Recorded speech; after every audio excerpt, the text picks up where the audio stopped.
Hey, and a very warm welcome to the Into the LightWeb podcast with me, your hostess, Joanna Hunter, metaphysical teacher, spiritual life and business coach, published author, and the high priestess of the LightWeb, a spiritual technology that will change your life. This is the place to be to talk everything under the LightWeb, from consciousness, relationships, to money, to spiritual business, and everything in between.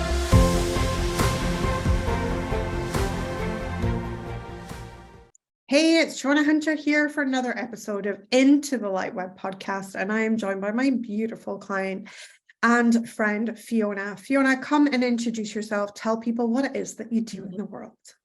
Hi, thank you so much for having me here. My name's Fiona Black, and I have a business called Freedom with Fiona, and it's my purpose or mission to really support women to integrate that soul level aspect of who they are into their human aspect, so they can really live a more purposeful, passion-fueled life.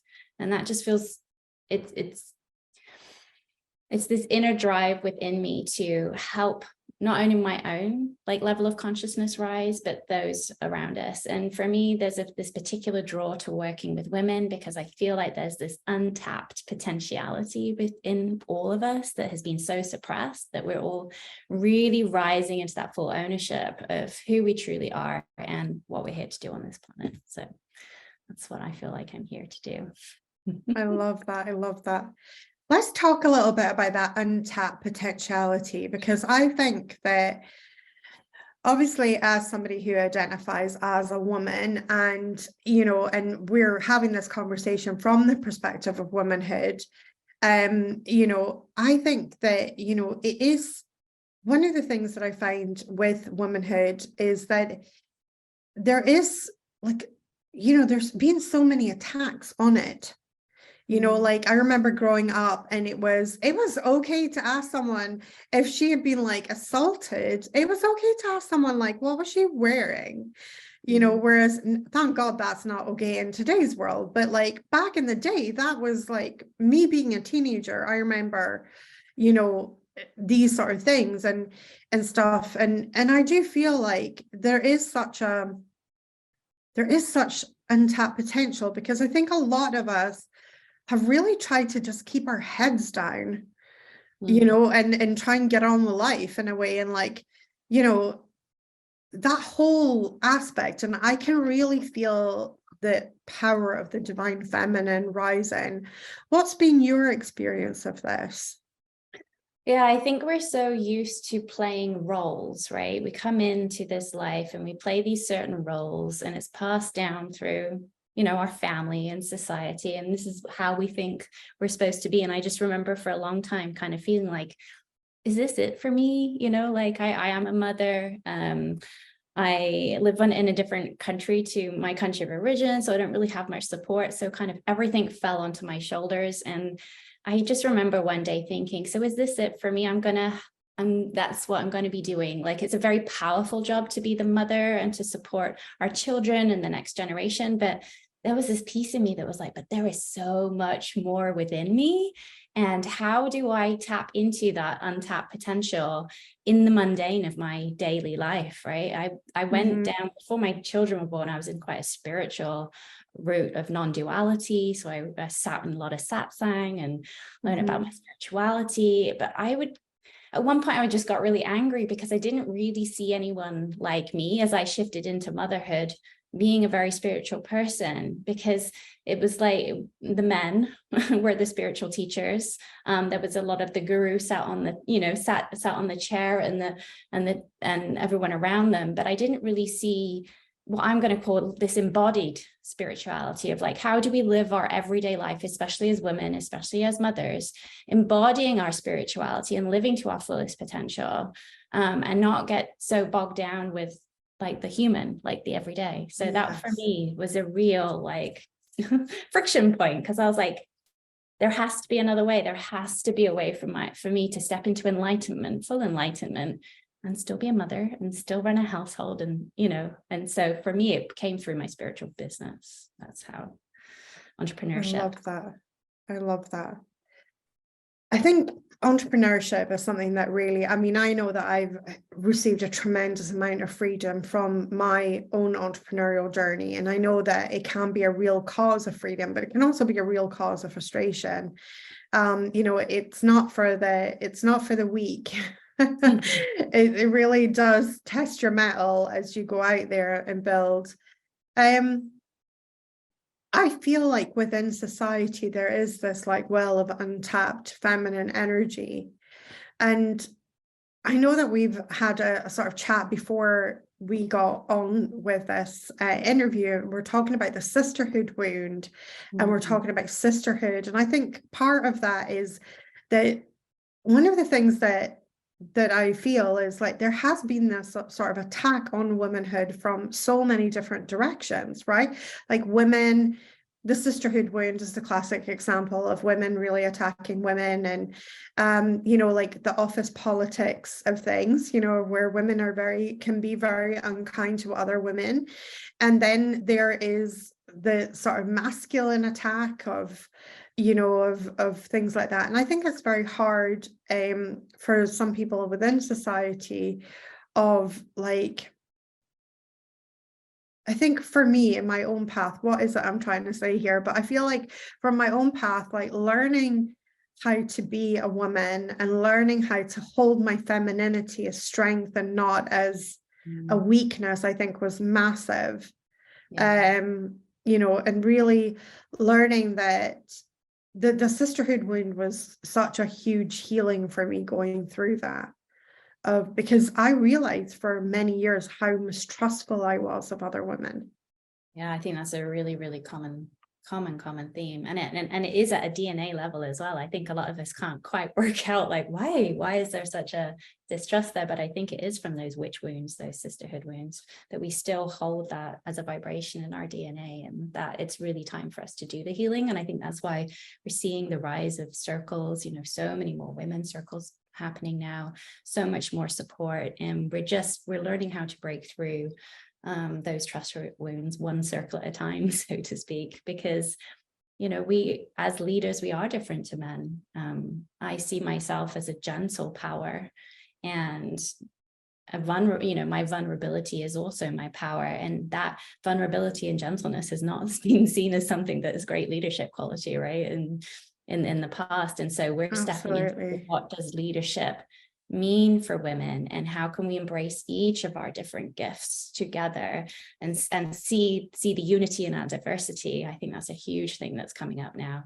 And it's such an important piece of healing the sisterhood wound, is just realizing that we all bring our different gifts, right? We all bring our different gifts, and they are all part of the whole. Like we all are needed to weave that web of wholeness. They're an equal power but different, and I think that's the thing, right? And it's like starting to honor that of like, and I think, you know, a lot of the you know, and not to kind of man bash in this, but a lot of the masculine energy is about competition, you know, it is.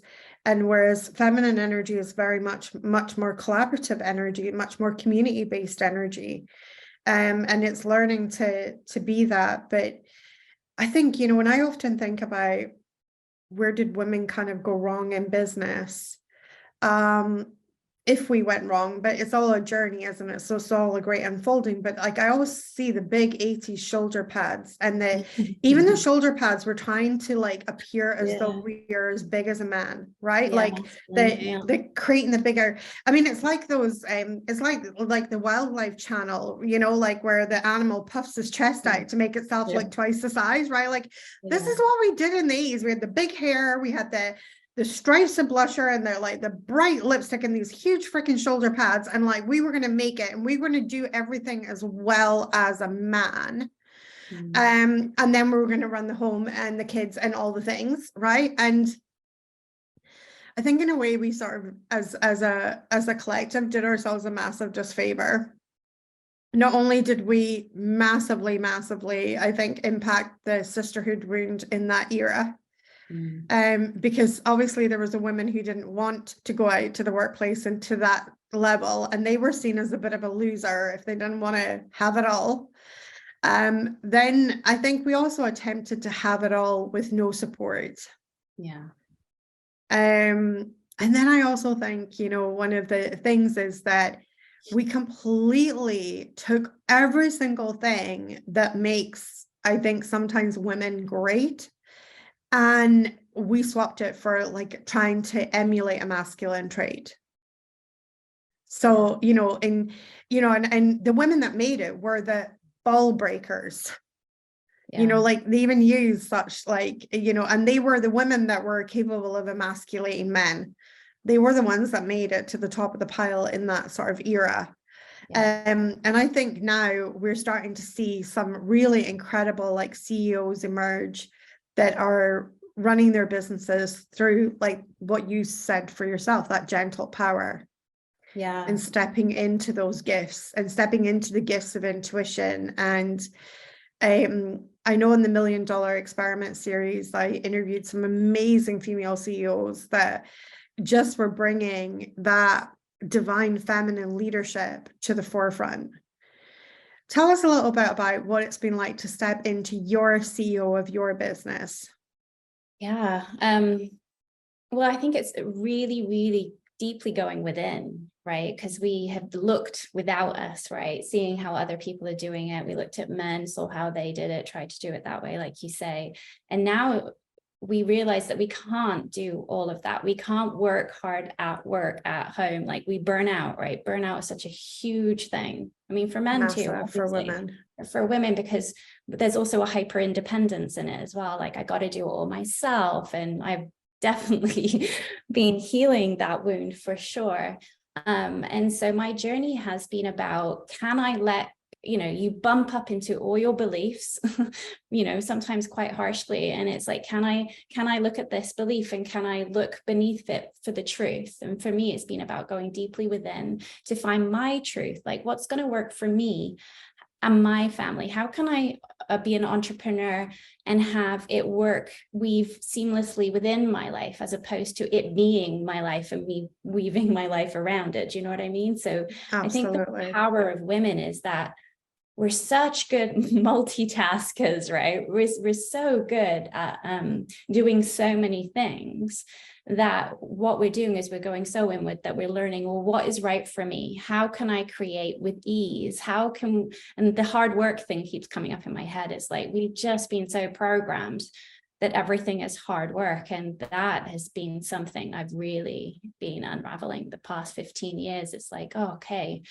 my worthiness is not about how much I do in a day. I can rest. In fact, the more I rest, the more powerful I am, because the more energy I have.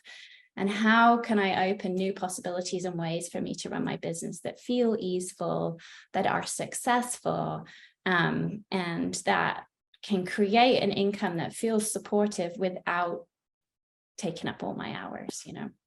So a real journey. I love that. It is a real journey. And it is about creating from that place of what we call ease, joy, and flow. I think, you know, we're really learning that.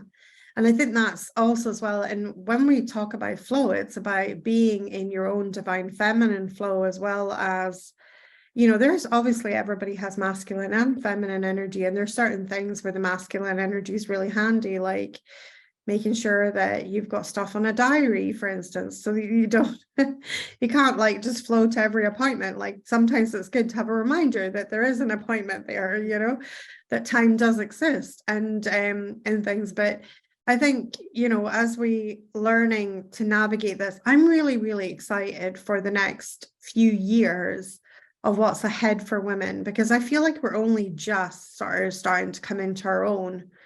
I think we're only just starting to like, I think for so many years when we showed a feminine trait in the workplace, where we're almost embarrassed or like apologetic for it. And I feel like now women are starting to come in to their own, where they're entering into the workplaces and they're entering into like, you know, high achieving situations where they're entering in with feminine energy, and it's changing the workplace. I can see it really changing the workplace so much. And I think also as well, because of the online space, both of us are in the online space, but I think one of the things that's so interesting is I don't think women have ever invested in themselves to the degree that they invest in themselves now. Yeah, well, we're really stepping into valuing our gifts now, right? I think I undervalued myself so much. I didn't value all of the energetics that it takes to be a woman, like the emotional energetic, the emotional energies we hold, the physical energies we hold. And I think we're really beginning to understand how powerful these are. I mean, I feel like women are literally the grounding, right, that keeps everything together. And so as we value that, as we see ourselves as worthy as we are, then we feel more free to invest in ourselves and to grow from there. But what I also see is, so as women are stepping into leadership, originally, like you say, in the 80s, we kind of went more masculine energy. And then I think there's a massive direction then back to going into more feminine. But what we're really doing is we're trying to work out the balance of the two. We're trying to work out how to mix our feminine energies with our masculine energies. And that's going to look different for everyone. But I really feel that, that is where we're moving to as a society as well, from a patriarch-led society, a very male-led society. It's not that we need to be a matriarch society now. It's like, how can we embrace the two? How can we allow and see both to be valid and different? Men are not the same as women. I don't want to get into the gender issue, but like, how can we really honor everybody's gifts, however they identify as, and see that as the diversity within the unity? I feel really strongly that that's what we're doing, and allowing each and every person to find that within themselves, to stop acting from a place of who they think they should be, and to start moving towards this place of how do I show up as I truly am, as I desire to be. I love that. I love that. That is definitely the unity within. I think, yeah, absolutely. And the diversity from the unity within is something you just said there. And I really like that, because I think this is it, this is it as we go forward and as we start building into deeper consciousness. It's about honoring each individual person. And I think there's been so much dishonesty in this world, and the majority of the dishonesty comes from the self, of not being honest with the self. I think one of the things, I remember having this conversation with a woman called Chris from our communities, and she works a lot with Gen X women. And I think the thing with the Gen X women is that most Gen X women, and one of the reasons why we burn out so much, is that we're working with a false dream. So we have our parents' dream, which was to have a nice house, 2 holidays a year, and then drive a nice car. And that was the epitome of life. And so many Gen X women achieve that, and they reach the pinnacle of that, and then they don't feel fulfilled, which they then default to, well, there must be something wrong with me, because everyone has told me my entire life that if I got these things, my life would be complete. But if we look at the baby boomer generation, that was the epitome of the baby boomer generation. You took 2 holidays a year, you drove a nice car, and you had a nice house with a white picket fence, and then you had 2.5 kids and a dog. And that was, and you had made it as a human being. And I think, as Gen X, what has happened with many people is that they've climbed that mountain, they've got to the top of it, and what they've realized is like, oh shit, this doesn't fulfill me. This isn't what I want at all. And it turns out that because we are Gen X and we are the parents of the millennial generation, that actually we really, really, really desire experience. Yeah, I think that is the pinnacle of a lot of people's awakenings, right? They Absolutely, they climb that mountain and they get to the top, and then they're not fulfilled, and it forces them to look within. Yeah, lots of people get ill, burn out, all of those things. And for me, like, what comes up is that in order for us to truly find who we are, we have to have time. Time is a really important thing. And so when we're in these cycles of working hard, doing the job, doing all of it, there's no time. There's no time to explore who you truly are. And so something has to slice into your life to take you down, basically, whether that's an illness or whether it's a death, or you know, for me, I moved countries. Like, it's something huge that comes in, that happens, that really shakes the foundation of who you've perceived yourself to be as a person. It shakes the persona so much. You know, something is taken away and you're like, shit, you know, like, who am I if I am not the CEO of this big company? Or who am I if I'm not able to work, you know? And so I think these things are crescendoing on purpose as well, to help with the Great Awakening, because living the way that we've lived isn't sustainable. And we can see that in our planet too, right? The way we've been living on our planet. Absolutely, 100%. She's hurting, we're all hurting. It's unsustainable. So the Great Awakening is the shakeup, right? Necessary to go within. I love that. I call it a pattern interrupter, something that comes along and interrupts your pattern, because otherwise you're on like a little train track and you're just going through life on that wee train track. And it isn't until something like somebody throws a spanner in the works and the track is disrupted. And for me, it was multiple organ failure. That was my big pattern interrupter. And it forced me, like, I had to look at my life overnight. I had to look at my life through a different lens.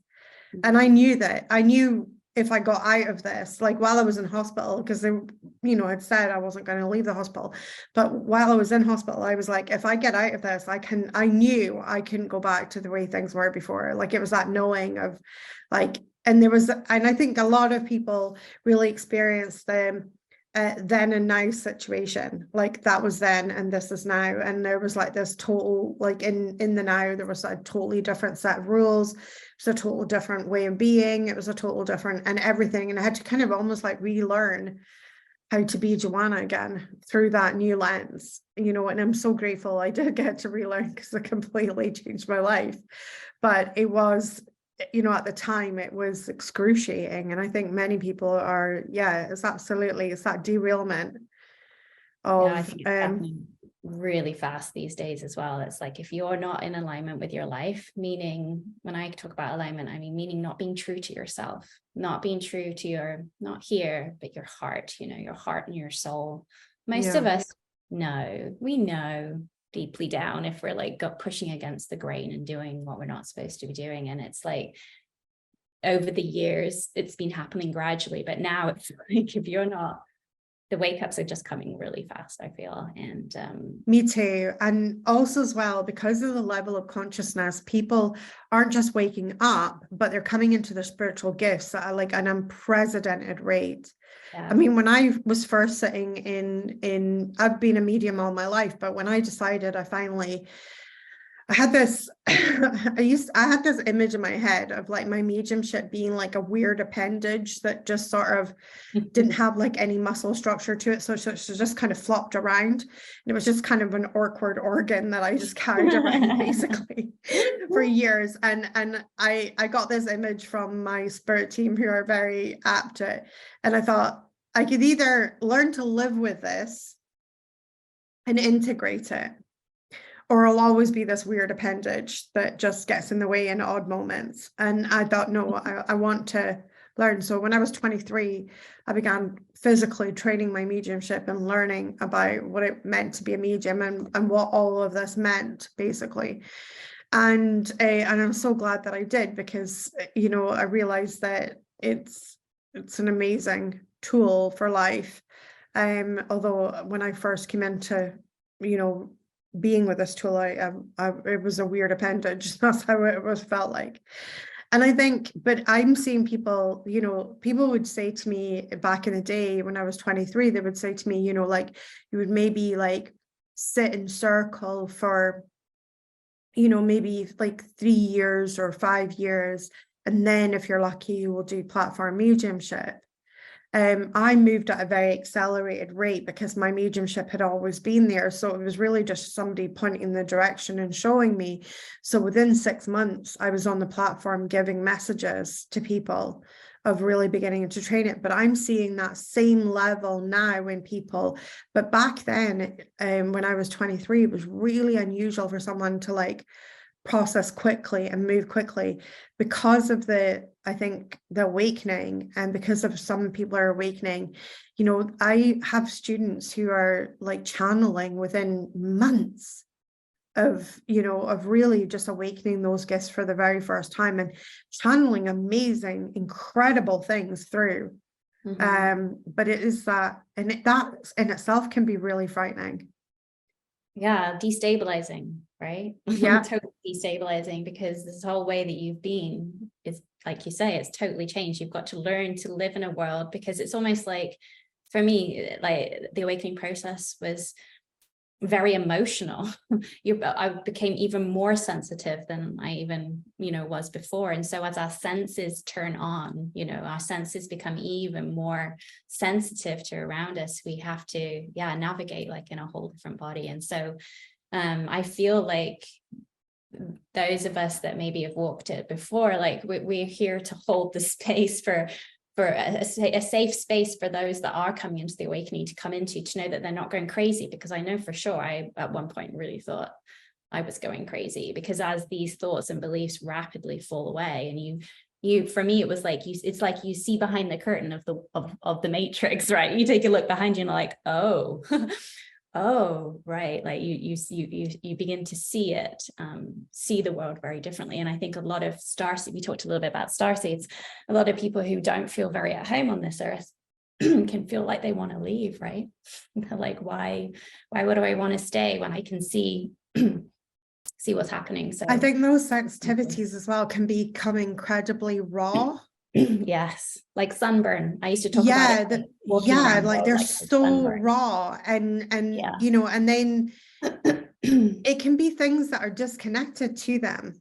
You know, it can be things that are like they're watching the news and it's something awful on the news, but it feels like a personal like attack on themselves in a way. Like it feels like it's taking them down, basically. Yeah, because we're returning to that oneness. So we're not these disconnected people anymore. We realize that person that's hurting over there, we're hurting too. We're all connected. You know, when one person hurts, we all hurt. And so because the world is kind of on a little bit on fire in some ways right now, as everything's crumbling and changing and shifting, that can be extremely challenging to wake up to that and to see all that. So I perceive as the years go on that we're going to be like holding a lot more safe spaces for people to come in, to feel safe to experience their experiences, but also to shift them quickly into a higher consciousness where we can begin to see how we are creating the reality. So the more of us that can hold that vision, the visionaries who have been holding a vision of like creating heaven on earth, the more we can hold spaces, communities, gatherings where we really begin to see that. That's how we literally begin to create heaven on earth. And Bruce Lipton wrote a book, and I think it was someone else as well, about spontaneous evolution, like spontaneous healing, how this planet, like as some people spontaneously heal from cancer, you know, this earth can spontaneously heal. I truly, truly believe that. It just takes enough people holding enough of that higher consciousness vibration and holding the vision that it's possible for those things to happen. So it's exquisitely exciting times as well, you know. It's like the duality is so strong right now.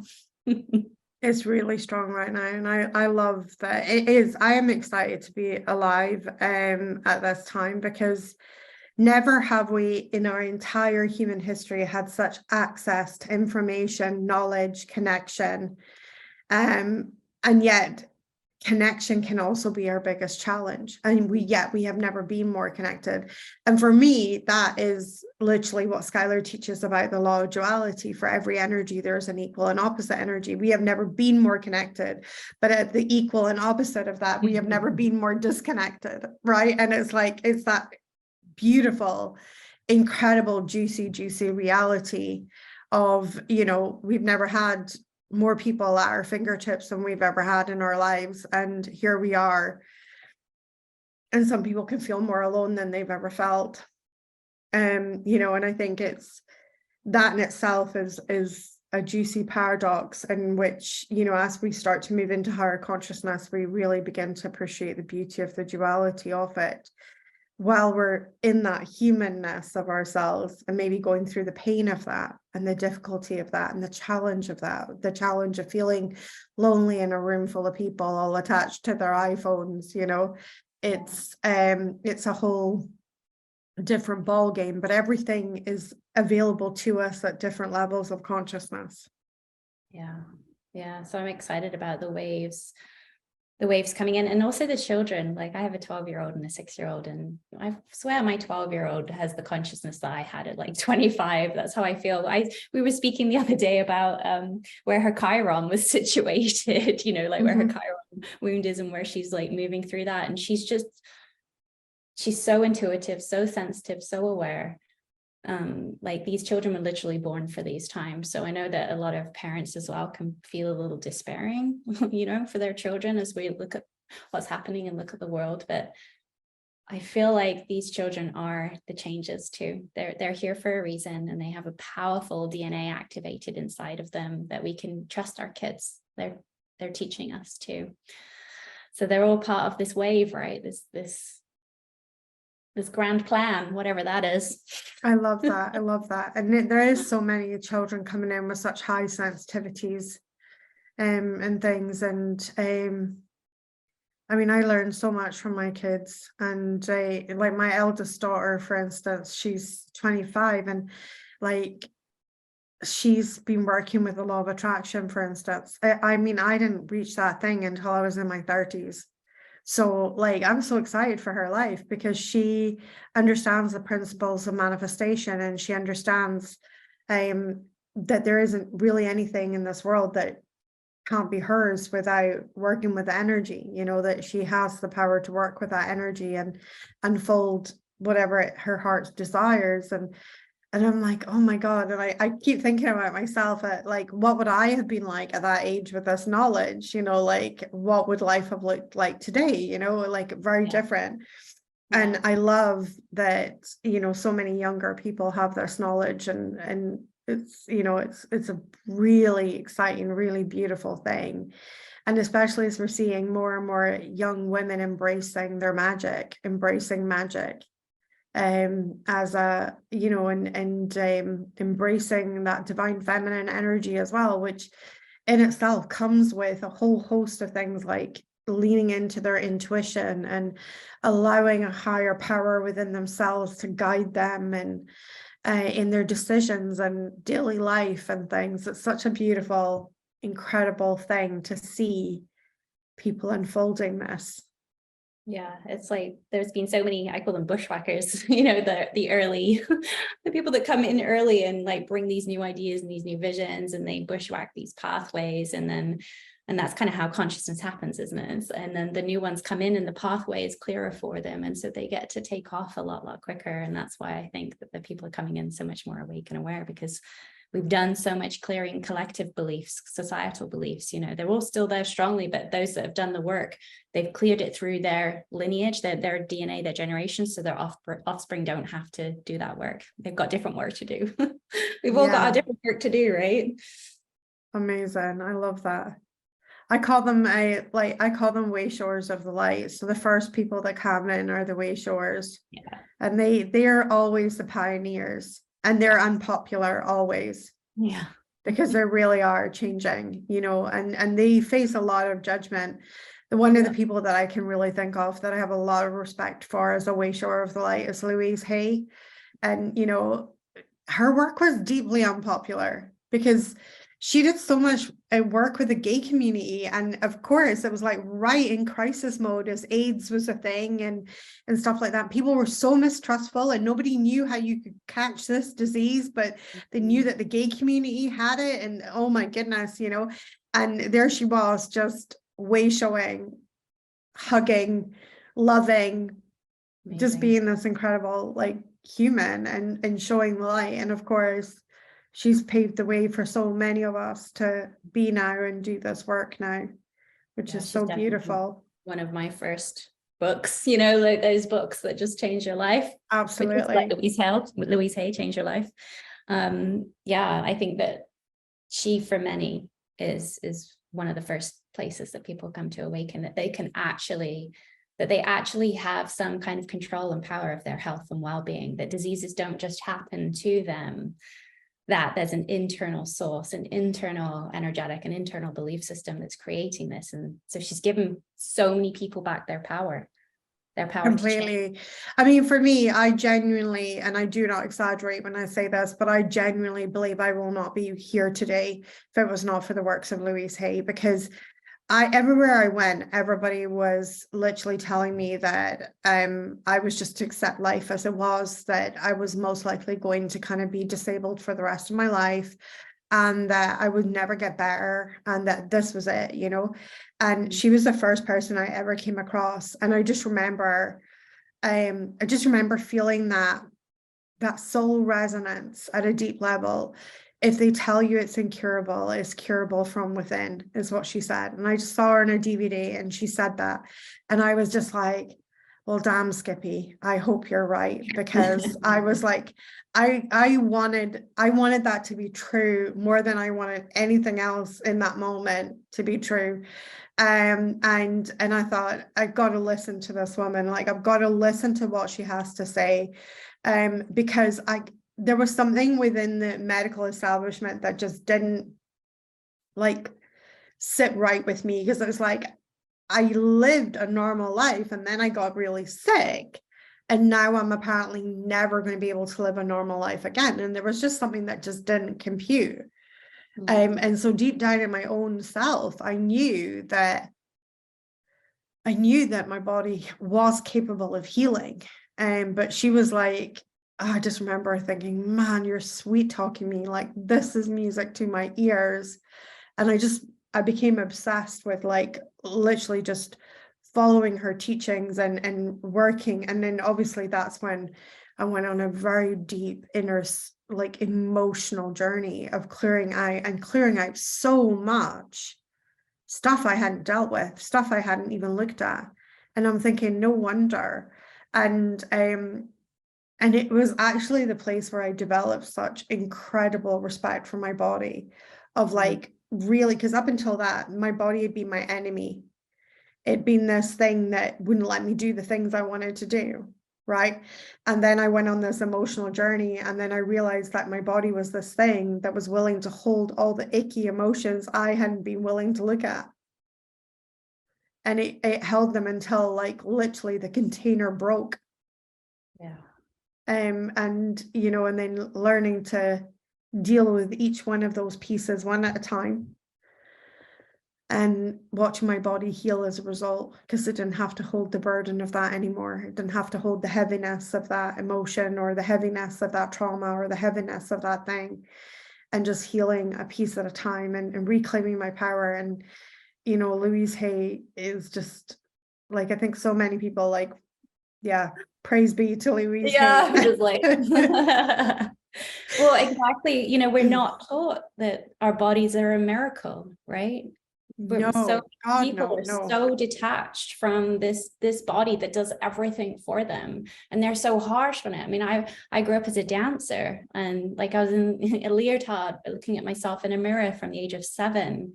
Just the talk about, you know, the body, what it should look like, you know, starving the body or not, you know, not feeding the body well. We're just not taught that this body is, you know, we talked a little bit about this, equally as magnificent and spiritual as the soul, right? They are two equals. Yes. And so this awakening is this integration and awakening of the magnificence of the soul, infinite aspect of who we are, to the magnificence of this body that is a walking miracle, the heart beating without thinking, the breaths that we take, all of the chemical reactions. Like if I really think about it, like it's mind blowing. The body is mind blowing. And so it is mind blowing. It's incredible. Also, yeah, it's this piece about recognizing that and honoring that and doing the cleanup work of like saying sorry and like clearing the beliefs and talking to ourselves as if we're the most precious thing on the planet. And I just want to share this bit.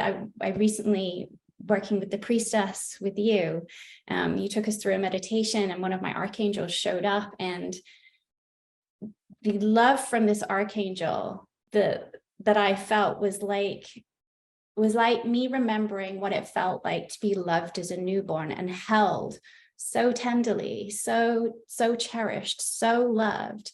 And I could not, I cried for days with that one, because it's like this deep remembering that we are just so cherished and so loved.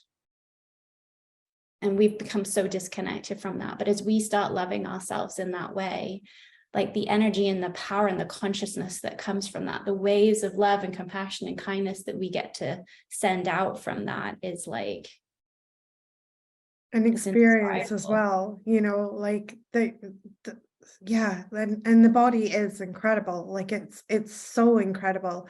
I mean, when I started going on my healing journey and realizing that all my body had ever done always was try to maintain homeostasis, whatever crap shit I put in it, whatever thing I put it through, whatever trauma I was in, it was just trying to keep that equilibrium constantly for me, not for anybody else on this planet, but for me.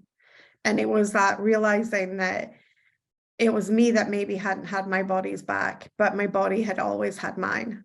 Always, even when my back was thrown out and I was laying like on hardwood floor in agony, my body still had my back. You know, even as I was trying to push it beyond its limits, my body still had my back. You know, that was a huge shift in consciousness for me, of realizing that, and I think we are so the victimhood mentality of like stuff is against us is so prevalent in our society.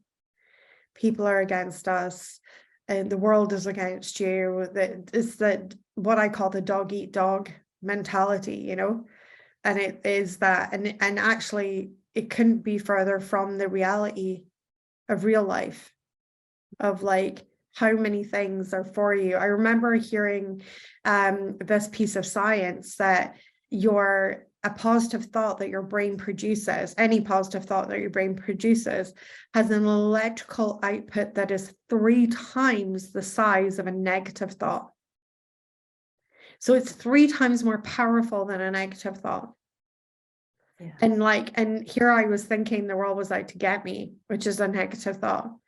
And then realizing that the world was only ever stacked in my favor, because a positive thought is 3 times more powerful than a negative one. Yeah. And it was like, that was like the moment I realized that the deck was stacked in my favor. Because I can have like 3 negative thoughts and I only need to have 1 positive thought to cancel those out. And it was like, oh my God. Like this place is literally designed for me to win, and it's designed for everyone to win. And yet we are so conditioned, so attached to this idea that life is out to get us. And I think that's a big part of the awakening, is where we shed the illusion of that. Yeah, because we don't know till we know, right? We don't know until we know. And the timing of that knowing is perfect for each and every person. I feel like every single person's awakening, their awakening moments are so perfect for who they are in this life, but who they've been through lifetimes, right? So I work with the Akashic Records, and we know that like every single experience we ever have had as a soul is created the experience that we're having now. It's all connected. And so understanding our multidimensionality, understanding that we're so much more than this one human living this experience in this life, and we've made so many choices to get to this point, I feel like that is mind-blowing. When I first started going to the Akashic Records, I was like, like an incredible understanding of I'm so much more than I ever thought I was. And there's so much potentiality. Amazing. And it really does put your problems into perspective as well. Like, I think one of my biggest lessons that I received from my work in the Akashic Records and visiting the Akashic Records is, and I'm going to swear here, but like, I'm still here, motherfuckers. Like, I am still here. Like, I am still doing it. I am still kicking it. I am literally still here. And I think, you know, there is so many ways in past lives, and I've done the spiritual work in lifetimes. And there's so many times that my life has ended as a result of this, but like I look at all of that negative behavior that ended my life and I think, what's the point? Because I'm still here. Like, and I'm not going away. I'm like, it's like, I'm like the freaking Terminator. And it's that confidence that comes from that of like, I know once this life will be over, like I will most likely go and do this again, you know, like I'm not going, like I'm not ready to like leave this yet. And I'm right. I want to keep coming here and awakening people, and I want to keep doing the work that I'm doing, you know, and I will do it in lifetimes. And I love what I do because this is the privilege, you know, this is a real privilege. And hear myself speak like this, and for years when, you know, I really thought life was out to get me, you know, it's such a different way of seeing it, but all the bad stuff I've been through in this life and in past lives, you know, I'm still here. Like, so often we're so obsessed with telling of the trauma that we forget we're still here. The heart's still beating, the lungs are still working, we're still doing it, we're still kicking it. Yeah, and from that soul perspective, it's just learning. All of it, Yes. like soul level, like there is no good, there is no bad, it's all simply learning. And so I feel like for me and for many people, like this is the first lifetime for many of us that we're so free, you know, in comparison to where we've been throughout humanity. This is the first time we literally get to choose to embody the truth of who we are in relative safety. You know, we're not going to get hopefully, you know, stoned or whatever for bringing the spiritual aspect of who we are through. And so it is for many people their first lifetime that they get to truly embody the truth of who they are. And so when I do Akashic record sessions, every single session, I'm just like, I feel the privilege of that, because I know for that person that this may be the first lifetime that they get to be in conscious choice about making the choices and decisions that align to the truth of who they are, which is like, for me, the whole reason for being, you know, the whole reason for being. Beautiful. Having a human experience. I love that. And it is a privilege. That is 100%, you know, yeah, absolutely. I feel that so deeply. It is such a privilege to be able to do this work in this lifetime and not have to be clandestine about it. Yeah, we get to be out of the closet and, you know, online, and we're okay. It's just our own personal stuff we have to get through. Absolutely, absolutely. But that's half of the fun for the soul. I mean, I think one of the biggest insights was realizing that like people that you would quote unquote call maybe your enemies are sometimes some of your best friends on the other side of like, they literally played that role for you, like that really horrendous role and they played that role for you so that you could have that experience as a soul. Because in the spirit world, you know, the life is eternal. So everything is just an experience. Whereas here in the physical world, we're very much in what I call the do or die energy. Like, you know, and when somebody does something bad to us, we literally categorize them as, you were bad for my health. And that's it, you know,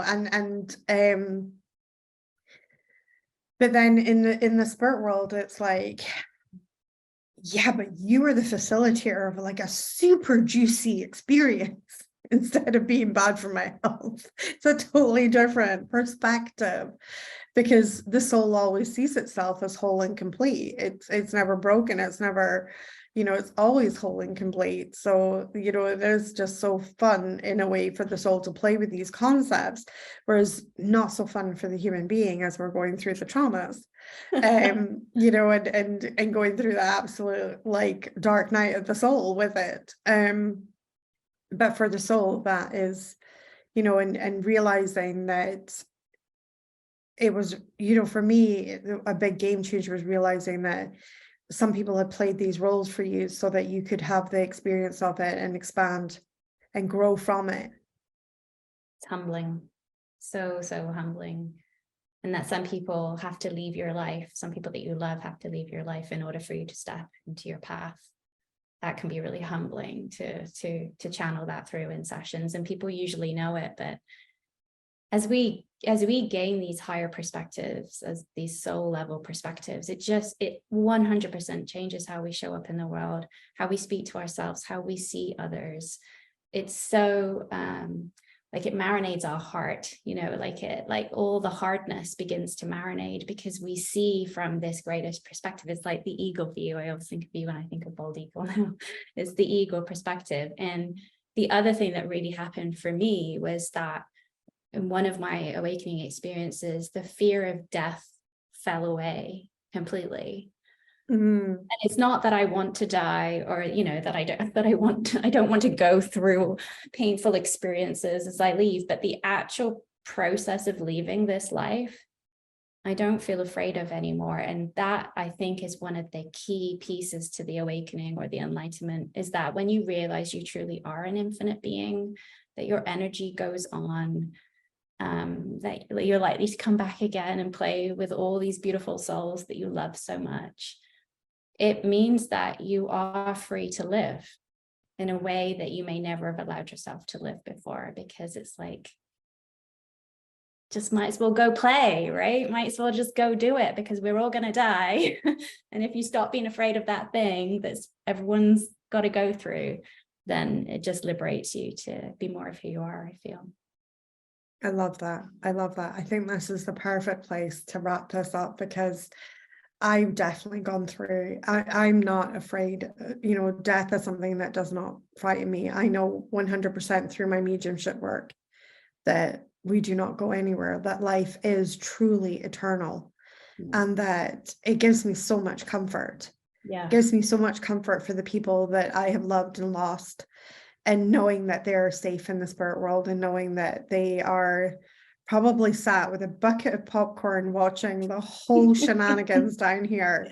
Always makes me giggle at the thought of them, like going, oh my God, this is my favorite TV show. What's happening down there on planet Earth right now? And I think also as well that for me, it's that knowing that, you know, you come from spirit and you return to spirit. Yeah. And it is a never ending circle of, you know, and it's a beautiful circle of going into that consciousness. And as we move into higher planes of existence, new planes of existence await us, spirals within spirals. Thank you so much. As per usual, Fiona, we can chat forever. But I hope you guys, if you have been listening to this and you've been really, really enjoying the conversation, I know I have been. This is definitely soul food for me. Fiona, please tell people where they can find you on the internet. Yeah, you can find me at my website, www.freedomwithfiona.com. Beautiful. Yeah. And we'll make sure we'll pop all the links to her socials and everything in the show notes as well. Thank you so much for joining us, Fiona. Thank you, Joanna. Thanks for the opportunity.